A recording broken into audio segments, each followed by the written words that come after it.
اللہ رب العزت ارشاد فرماتا ہے وَقَلِيلٌ مِّنْ عِبَادِيَ الشَّكُورُ، میرے بندوں میں شکر کرنے والے بہت کم ہیں۔ اور یہ بات صحیح ہے کہ بندے پر بے شمار نعمتیں اللہ تعالیٰ عطا کیا ہے، بے شمار ہیں۔ وَإِن تَعُدُّوا نِعْمَتَ اللَّهِ لَا تُحْصُوهَا، اگر تم اللہ کی نعمتوں کو گننا چاہو گے تو شمار نہیں کر سکو گے۔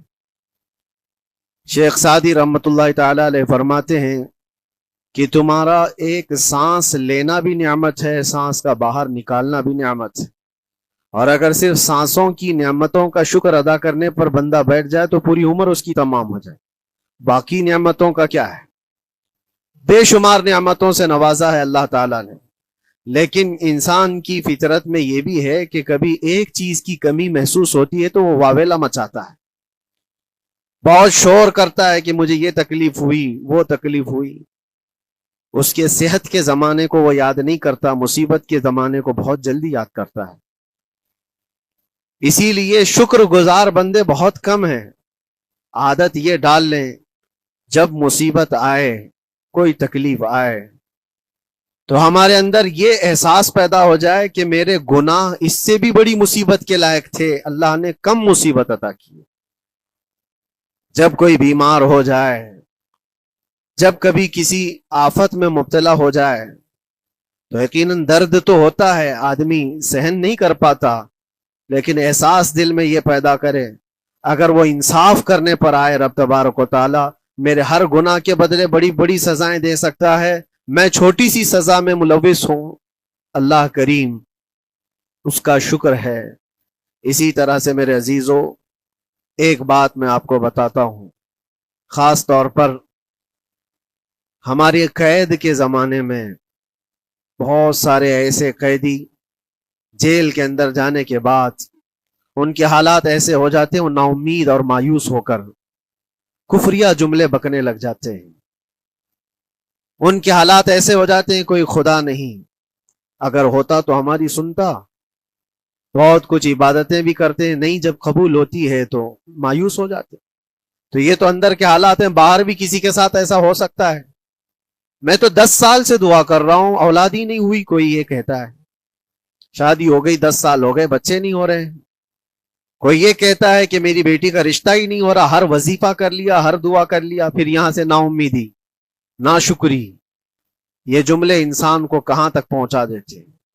ایک بات میں آپ کو بتاؤں، مولا علی کرم اللہ وجہہ الکریم کی یہ حکمت بھری بات ہے، ارشاد فرماتے ہیں جب کبھی مصیبت آئے اللہ کی طرف سے تو یہ امتحان ہے یا سزا ہے، کیسے پتا چلے؟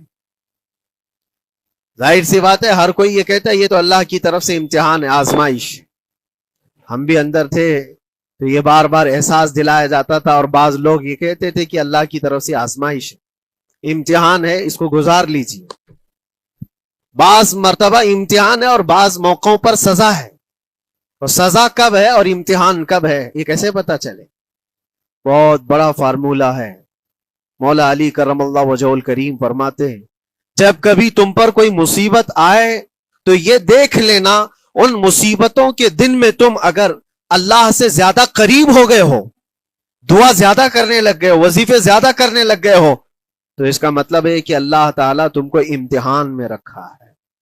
اور اگر مصیبتوں کے آنے کے بعد بندہ دور ہو جاتا ہے اللہ سے، پھر وہ بفر جاتا ہے، گناہ زیادہ کرنے لگتا ہے، تو سمجھ لو یہ سزا میں ملوث ہے۔ اب سب کی زندگی میں یہ مصیبتیں جب آتی ہیں تو خود اپنے آپ کو ریئلائز کرے، احساس کر کے دیکھے کہ مصیبت آئی ہے تو میرے ہاتھ میں تسبیح آ گئی یا پھر گالی گلوچ، مصیبت یا آفت آئی ہے میرے گھر پر تو میں عبادت اور نماز کی طرف زیادہ جا رہا ہوں یا پھر عیش و عشرت کی طرف زیادہ جا رہا ہوں، تو تمہیں خود پتا چل جائے گا کہ تم اللہ کی طرف سے امتحان میں ہو یا پھر سزا میں ہو۔ میرے عزیزوں، بہت مقامات ایسے ہیں جہاں پر بظاہر مصیبت کی حکمت ہمیں نہیں معلوم ہوتی کہ کیوں آئی یہ مصیبت، کیوں دی گئی ہے ہمیں ایسی تکلیف۔ اسی کا نام تقدیر ہے کہ اللہ تعالیٰ کے لکھے ہوئے پر راضی رہنا یہ مومن کی شان ہے۔ مومن کو ہمہ وقت اللہ تبارک و تعالیٰ کی طرف سے لکھی ہوئی اس تقدیر پر راضی رہنا ہے۔ آپ کو میں ایک بات بتا دوں، حضرت ابو جندل ایک صحابی ہیں، مکہ مکرمہ میں ایمان لائے، رسول پاک صلی اللہ تعالی علیہ وسلم جب ابھی مکہ میں تھے، اس وقت غریب صحابہ کو کفار مکہ، مشرکین مکہ کس طرح سے پکڑ کر مارتے تھے، کیسے کیسی سزائیں دیا کرتے تھے۔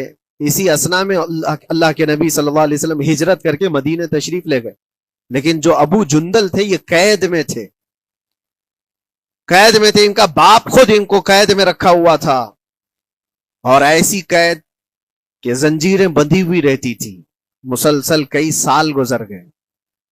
حضور پاک صلی اللہ تعالی علیہ وسلم کی ہجرت کے 6 سال گزر جانے کے بعد 7واں سال تھا جب آپ کو بتاؤں حدیبیہ کا وہ منظر پیش آیا جس کو صلح حدیبیہ کہا جاتا ہے۔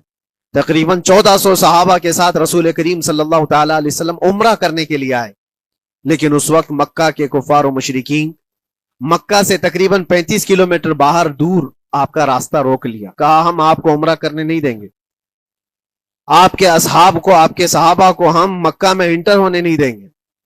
جنگ جیسی نوبت آ گئی تھی، لیکن حضور پاک صلی اللہ تعالی علیہ وسلم اور صحابہ احرام پہن کر کے عمرہ کرنے کے لیے آئے، تو پھر درمیانی راستہ یہ اختیار کیا گیا۔ حضور پاک صلی اللہ علیہ وسلم نے فرمایا کہ ہم صلح کر لیتے ہیں، کچھ ایگریمنٹ ہو جائے ہمارے اور تمہارے درمیان، جنگ نہیں کریں گے، آج سے جنگ بندی ہو جائے۔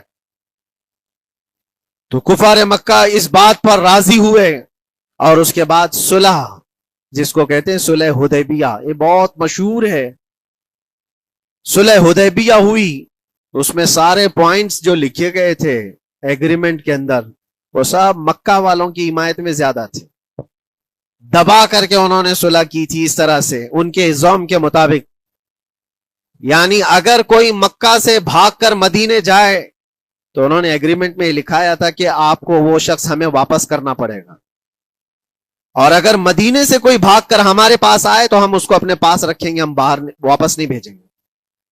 تمہارا کوئی آدمی ہمارے پاس آ گیا بھاگ کر کے، یا ہمارا ہی وہاں رہنے والا کوئی آدمی آ گیا آپ کی امان سے نکل کر کے، تو ہم اس کو اپنے پاس رکھیں گے۔ ایسی بہت ساری شرطیں تھیں، میں کیوں کہہ رہا ہوں یہ بات سن لیجیے۔ یہ صلح حدیبیہ ہو گئی، ایگریمنٹ ابھی لکھا جانا تھا، وہ ابو جندل صحابی جو کئی سالوں سے مکہ میں قید میں تھے، زنجیریں توڑ کر کے وہ باہر نکل آئے، اور جب ان کو یہ خبر ملی کہ مکہ سے 35 کلومیٹر دور اللہ کے نبی صلی اللہ تعالی علیہ وسلم اپنے صحابہ کے ساتھ پڑاؤ ڈالے ہوئے ہیں اور تشریف لانے والے ہیں، کسی طرح بچ بچاتے ہوئے وہ وہاں پہنچ گئے حدیبیہ کے مقام پر۔ جیسے ہی وہ پہنچے صحابہ میں ایک شور ہو گیا، صحابہ جانتے تھے کہ کتنے سالوں سے ابو جندل قید میں ہے، طرح طرح کی اذیتیں اٹھاتا ہے، بہت مصیبتیں اٹھائی ہیں ابو جندل۔ دیکھا ان کے جسم پر پورے زخموں کے نشان تھے، ہاتھوں اور پیروں میں زنجیریں لٹکی ہوئی تھیں۔ وہ اسی حالت میں صحابہ کے پاس آ گئے، صحابہ سب نے سینے سے سینہ لگایا، استقبال کیا، ابو جندل تم آ گئے ہمارے پاس، آ گئے۔ اب بات سنو، بڑی حیرت کی ہے، ایگریمنٹ لکھا جا رہا تھا اور ابو جندل مکہ سے فرار ہو کر کے آئے تھے۔ ابو جندل کا جو باپ ہے اور دوسرے جو رئیس مکہ کے تھے، قریش کے سردار، سبوں نے ہاتھ روک لیا اور کہا ہمارا ایک آدمی بھاگ کر آپ کے پاس آیا ہے، ایگریمنٹ کے مطابق اس کو آپ ہمیں واپس کرنا ہوگا، واپس لوٹانا ہوگا۔ مکہ میں رہنے والا شخص آپ کے پاس آیا ہے، وہ ہمارا قیدی ہے۔ حضور پاک صلی اللہ تعالی علیہ وسلم نے فرمایا ابھی تو لکھا نہیں گیا، اس سے پہلے وہ آیا ہے، چھوڑ دو اس کو، اس کے بعد جو بھی ہوگا اس پر عمل کریں گے۔ مکہ والوں نے کہا نہیں، ہم نہیں مانتے اس چیز کو۔ حضور پاک صلی اللہ تعالی علیہ وسلم نے یہاں تک فرمایا اس ایک شخص کو میری ضمانت میں دے دو، باقی تمہاری ساری شرطیں منظور کر لی جائیں گی۔ وہ رحمت للعالمین، نبی اکرم صلی اللہ تعالی علیہ وسلم اپنے غلاموں پر رحم کیسے نہ کریں۔ جب ان حالات میں دیکھا ابو جندل کو تو صحابہ بھی حضور کے پاس آئے اور کہا یا رسول اللہ صلی اللہ علیہ وسلم صلح کیوں کر رہے ہیں ان کے ساتھ، جنگ کریں گے ہم ان کو، ہم نے بدر میں، احد میں، خندق میں ان کے ساتھ جو مقابلے کی ہمیں تجربہ ہے، ہم ان کے پرخچے اڑا دیں گے، آپ اجازت ہیں ہم جنگ کریں گے۔ اللہ کے نبی فرماتے ہیں میں جو دیکھ رہا ہوں وہ تم نہیں دیکھ رہے ہو، اللہ کا حکم نہیں ہے جنگ کرنے کا، صلح ہے۔ صلح ہو گئی، لکھا جا رہا تھا، اور یہ ابو جندل آئے آپ جب حضور پاک صلی اللہ تعالی علیہ وسلم نے فرمایا ٹھیک ہے ایگریمنٹ کے مطابق ابو جندل کو مکہ واپس بھیجنا پڑے گا، اتنا فرمایا تھا حضور نے، ابو جندل دھاڑے مار مار کر رونے لگے اور صحابہ کو جا کر کے اپنے زخم دکھانے لگے کہ دیکھو مجھے واپس بھیجا جا رہا ہے، مجھے واپس بھیجا جا رہا ہے۔ تو صحابہ کے اندر بھی جوش تھا، اپنا آدمی جب کوئی اتنا مظلوم ہو، اتنا مار کھایا ہو، اور پھر واپس انہی ظالموں کے سامنے اس کو بھیجا جانا ہو تو کیا کیفیت ہوگی۔ تو وہ ابو جندل سارے صحابہ کے بیچ میں چھپ چھپاتے ہوئے رو رہے تھے۔ اللہ کے نبی صلی اللہ علیہ وسلم تشریف لائے اور فرمایا ابو جندل میں کہہ رہا ہوں واپس چلے جاؤ، واپس جاؤ، مکہ جاؤ۔ تو انہوں نے کہا یا رسول اللہ صلی اللہ علیہ وسلم ان زخموں کے ساتھ واپس جاؤں؟ اللہ کے نبی صلی اللہ علیہ وسلم نے فرمایا ہاں ابو جندل اللہ کی مرضی یہی ہے، اور اللہ کا نبی وہی کہتا ہے جو اللہ کی مرضی ہوتی ہے۔ یہ میں کہہ رہا ہوں بظاہر تکلیفوں کی حکمت ہمیں معلوم نہیں ہوتی، لیکن ہمیں عمل کرنا چاہیے۔ نبی پاک صلی اللہ تعالی علیہ وسلم کا جب حکم ہوا، ابو جندل انہی زنجیروں کے ساتھ ان کے باپ کے حوالے کر دیے گئے، وہ گھسیٹتے ہوئے لے جا رہا تھا، گھسیٹتے ہوئے واپس انہی قیدیوں کی طرح لے جا رہا تھا۔ سب کی آنکھوں میں آنسو تھے، لیکن حکمت الہی کیا ہے یہ کون جانتا ہے۔ بظاہر اللہ تبارک و تعالیٰ کی طرف سے یہ دی ہوئی آزمائشیں، یہ تکلیفیں، اس کی حکمت وہ بہتر جانتا ہے۔ جب ابو جندل کو واپس کیا گیا، ایک سوال اٹھتا ہے میرے عزیزو، یہ میں قید کی حالت میں رہ کر کے ایک شخص نے مجھ سے سوال کیا تھا، آپ تو اللہ کے نبی صلی اللہ تعالی علیہ وسلم کی ناموس کی بات کرتے ہو، حضور کی محبت کی بات کرتے ہو، ان کے عشق کی بات کرتے ہو، اور یہ بھی کہتے ہو کہ نبی پاک صلی اللہ تعالی علیہ وسلم دستگیری کرتے ہیں، اپنے غلاموں کی مدد کرتے ہیں، تو اتنے دنوں سے کیا آپ نے حضور کو نہیں پکارا؟ کیا رسول پاک صلی اللہ تعالی علیہ وسلم سے محبت اور عشق کی بات کے بعد آپ نے بھیک نہیں مانگی؟ اس وقت یہ واقعہ یاد آیا، میں تو ابو جندل کے پاؤں کے ناخن کی مٹی کے برابر بھی نہیں۔ وہ صحابی رسول تقریباً ان کے متعلق کہا گیا ہے 6 سے 8 سال تک وہ ان کی قید میں رہے، تو کیا رسول پاک صلی اللہ علیہ وسلم کو خبر نہیں تھی؟ خبر تھی، لیکن ہوتا ایسا ہے کہ جو جتنی محبت کرتا ہے اتنے ہی امتحانوں سے گزارا بھی جاتا ہے، اس کو امتحان دینے پڑتے ہیں۔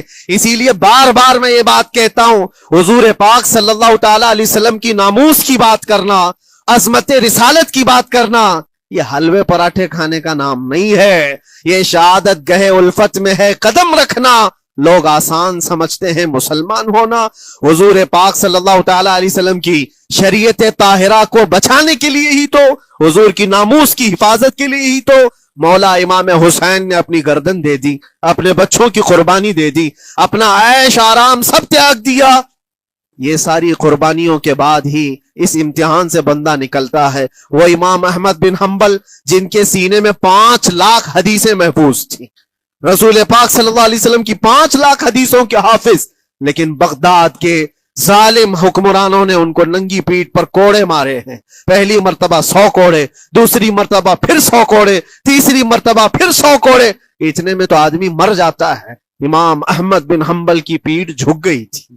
میرے عزیزو، یہی ہے جس کو ہم کہہ رہے شہادت گہے الفت میں ہے قدم رکھنا۔ اگر تم سچا ایمان رکھتے ہو تو پھر آزمائش بھی ہوگی۔ اللہ کریم قرآن میں فرماتا ہے وَلَيَعْلَمَنَّ اللَّهُ الَّذِينَ صَدَقُوا وَلَيَعْلَمَنَّ الْكَاذِبِينَ۔ اللہ تبارک و تعالیٰ ضرور آزمائے گا سچا کون ہے اور جھوٹا کون ہے۔ مصیبتیں آئیں گی، آندھیاں آئیں گی، لیکن جمے رہو، ڈٹے رہو، اللہ رب العزت سے کبھی بھی اپنا رشتہ نہ توڑو، اور جو تمہارے اندر ایمان ہے، توکل اور یقین ہے، ذرا برابر بھی فرق آنے نہ پائے۔ آج نہیں قبول ہوئی کل ہوگی، کل نہیں قبول ہوئی پرسوں ہوگی، کبھی نہ کبھی تو دعا قبول ہوگی۔ دنیا داروں کے دروازے کھٹکھٹاتے ہیں تو ایک نہ ایک دن دروازہ کھلتا ہے، وہ ارحم الراحمین ہے، وہ ارحم الراحمین ہے، دروازے کھولتا ہے، لیکن وہ بہتر جانتا ہے کس وقت دروازہ کھلنا چاہیے۔ ہم اپنی مرضی کے مطابق رب کو نہیں چلا سکتے، مولا تعالیٰ جیسا چاہے ہمیں ویسا چلنا چاہیے۔ ایک بات اور میں بتا دوں، یہ تو دوسرے لوگوں کی بات ہے جس میں ہمارے قصور ہیں، ہمارے جرم ہیں، ہمارے گناہ ہیں، جس کی وجہ سے مصیبتیں آئیں گی، لیکن اللہ کے نبی کا کوئی گناہ نہیں ہوتا. جو نبی ہوتے ہیں وہ معصوم ہوتے ہیں. سیدنا یوسف علیہ الصلوۃ والتسلیم اللہ کے نبی، اللہ کے نبی ابراہیم علیہ السلام کے بیٹے اسحاق علیہ السلام، اسحاق علیہ السلام کے بیٹے یعقوب علیہ السلام، یعقوب علیہ السلام کے بیٹے یوسف علیہ السلام، جن کی نسل میں انبیاء کرام، جو پورا خاندان نبوت کا ہے، وہ یوسف علیہ السلام کن کن مقامات سے گزارے گئے. پہلے بھائیوں نے کنویں میں پھینک دیا، اور اس کے بعد اس زہریلے کنویں سے وہ نکالے گئے. جنگل میں کوئی نہیں تھا جب ان کے بھائیوں نے کنویں میں پھینکا تھا. اس وقت ایک قافلہ جا رہا تھا، انہوں نے ڈول ڈال کر کے نکال لیا اور پھر لے کر کے گئے. یہاں سے کنویں سے تو نکالے، لیکن آگے کی زندگی کیا ہے؟ مصر کے بازار میں لے جا کر قافلے والوں نے بیچ دیا. یوسف علیہ السلام پھر خریدے گئے. کس کے ہاں؟ عزیز مصر، بادشاہ مصر کے گھر میں. اور وہاں پر زلیخا آپ پر فدا ہوئی. پھر آپ پر الزام بھی لگایا گیا، اور اس الزام کی بنیاد پر آپ کو جیل بھیجا گیا. اللہ کے نبی کے دامن پر پیوند تو ہو سکتا ہے، دھبا نہیں ہوتا. کسی گناہ کا تصور بھی وہ نہیں کرتے، وہ معصوم ہوتے ہیں. لیکن بغیر کسی قصور کے، بغیر کسی جرم کے آپ کو جیل بھیجا گیا. یوسف علیہ الصلوۃ والتسلیم جیل جب گئے، وہ نبی ہو کر کے، اور اس کے بعد دن کٹتے رہے. دن کیسے؟ ہفتے، ہفتے کیا مہینے، مہینے کیا سال. یوسف علیہ الصلوۃ والتسلیم کے 7 سال گزر گئے. جب کبھی کسی انوسنٹ کو، بے قصور آدمی کو تکلیف دی جاتی ہے تو اس کو احساس زیادہ ہوتا ہے، اور جرم کی وجہ سے جب کوئی تکلیف میں آتا ہے تو کمپرومائز کر لیتا ہے، میں ایسے غلطی کیا تھا، مجھے یہ جھیلنا پڑ رہا ہے. لیکن جس کا جرم ہی نہیں، نہ کردہ گناہ کی سزا جب دی جاتی ہے، بندہ بہت بکھر جاتا ہے، ٹوٹ جاتا ہے. لیکن وہ اللہ کے نبی تھے، توکل کیسا تھا، یقین کیسا تھا، صبر کے ساتھ نکالے. لیکن ایک بہت پیاری بات ہمیں ملتی ہے میرے عزیزوں، وہاں قیدی اور بھی تھے، اور یوسف علیہ السلام کو اللہ تعالیٰ نے ایک معجزہ عطا کیا تھا. وہ خوابوں کی تعبیر سچی سچی بتاتے تھے. خواب کی تعبیر ہوا کرتی ہے، جو بھی خواب دیکھتا آدمی اس میں اشارہ ہوتا ہے اللہ کی طرف سے. تو 2 قیدیوں نے خواب دیکھا تھا. یہ قرآن پاک کے سورہ یوسف میں پورا موجود ہے، 12ویں پارے میں. 2 قیدیوں نے خواب دیکھا، اپنا اپنا خواب انہوں نے بیان کیا یوسف علیہ السلام کو. ایک قیدی نے دیکھا کہ وہ سر پر روٹیاں رکھ کر کے لے جا رہا ہے اور پرندے نوچ نوچ کر کھا رہے ہیں. دوسرے نے دیکھا کہ وہ انگوروں کو نچوڑ کر کے اس کے رس پی رہا ہے. تو انہوں نے بتایا یوسف علیہ السلام کے پاس، ایسا ایسا ہم نے خواب دیکھا ہے، اس کی تعبیر کیا ہو سکتی ہے؟ سیدنا یوسف علیہ السلام فرماتے ہیں، میں دونوں کے خواب کی تعبیر بتاؤں گا، لیکن اس میں سے ایک بندہ، اس سے آپ نے کہا تو وعدہ کر کے میرا بھی کام کرے گا، میرا بھی ایک کام ہے تو کرے گا. 7 سال گزر گئے تھے. جو بادشاہ مصر تھا وہ بھی بدل چکا تھا، جس نے قید میں ڈالا تھا وہ ختم ہو گیا، دوسرا آیا، تیسرا آیا، جو بھی آیا، لیکن حکومت بدلی ہوئی تھی.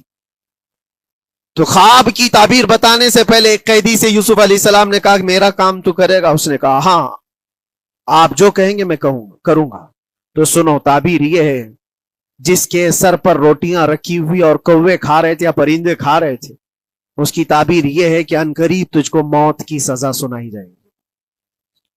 وہ غمگین تھا. دوسرے سے کہا تو انگور کے رس نچوڑ کر پی رہا تھا، تیرے خواب کی تعبیر یہ ہے کہ عنقریب تجھ کو رہا کر دیا جائے گا، تو آزاد ہوگا، اور تجھ سے ہی میرا کام یہ ہے کہ آزاد ہو کر جائے گا تو تو موجودہ وقت کے جو بادشاہ ہے، شاید اس کی فوج میں شامل ہو جائے یا اس کے سپاہیوں میں، وزیروں میں.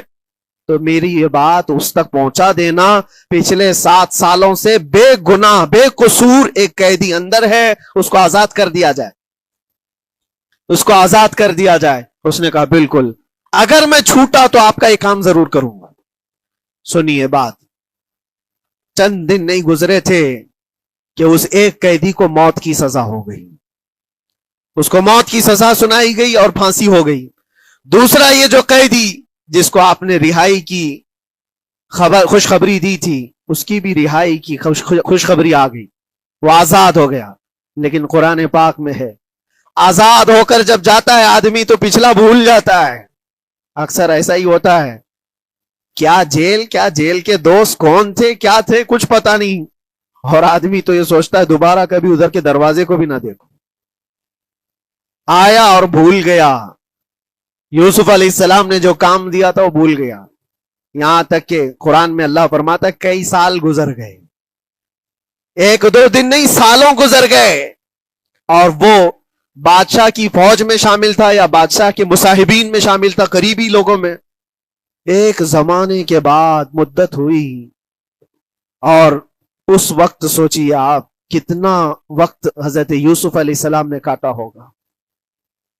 ایک دن آپ بے اختیار رو پڑے اللہ کی بارگاہ میں. یہ میں آپ کو بتا رہا ہوں, کبھی کبھار انسانی فطرت کا تقاضا ہے. اللہ تبارک و تعالیٰ کی بارگاہ میں رو پڑے اور کہا اے رب العالمین اے ارحم الراحمین, یہ دن کب ختم ہوں گے؟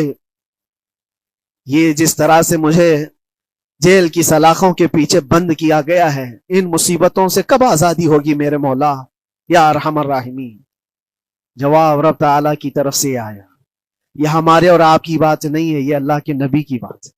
اب سنو, یوسف علیہ السلام کو جواب آیا, اے یوسف جب تجھے جیل سے نکلنا ہی تھا, تجھے باہر جانا ہی تھا, تو دنیا کے بادشاہ کے پاس سامنے کیوں ریکویسٹ رکھا, میرے سامنے رکھ دیا ہوتا.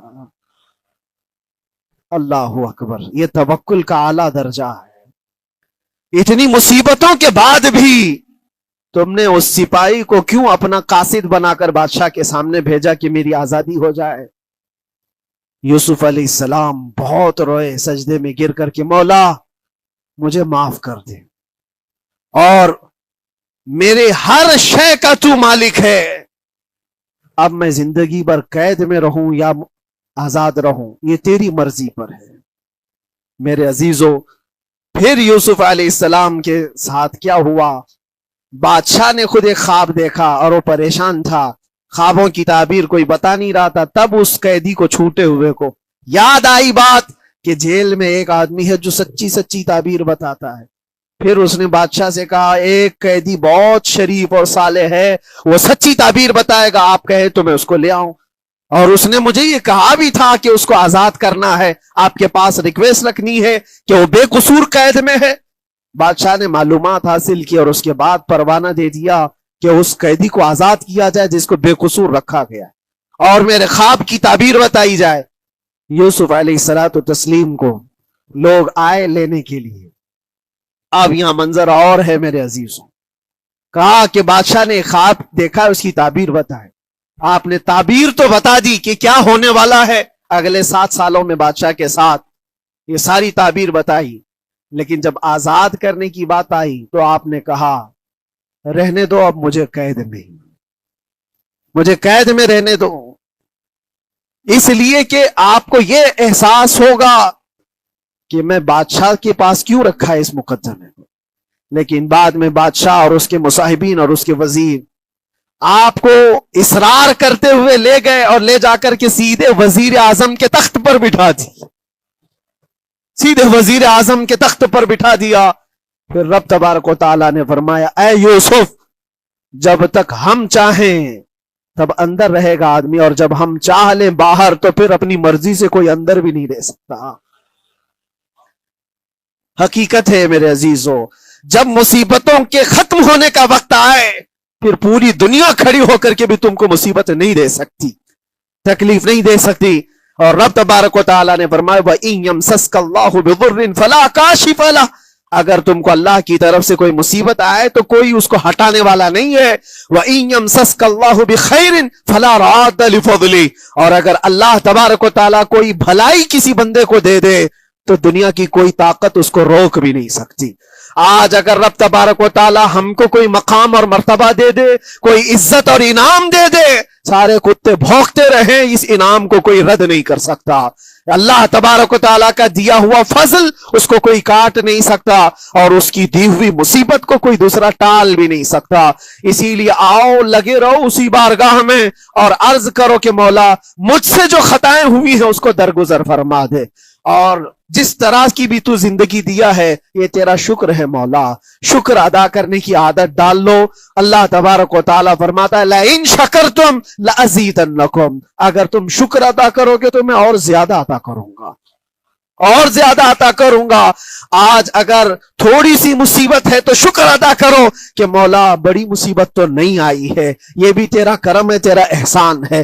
مصیبت زدہ لوگوں کو دیکھتا ہوں تو پھر میں یہ کہتا ہوں ہاتھ بھی سلامت ہے، پیر بھی سلامت ہے، آنکھ بھی سلامت ہے، زبان بھی سلامت ہے، دماغ بھی چل رہا ہے، کیا یہ شکر کرنے کا موقع نہیں ہے؟ یہ شکر کرنے کا مقام نہیں ہے؟ آؤ ہر دن اللہ کا شکر ادا کرو، شکایتیں کم کرو، اللہ تبارک و تعالیٰ کو یہ زندگی پسند ہے۔ وآخر دعوانا ان الحمدللہ رب العالمین۔ السلام علیکم۔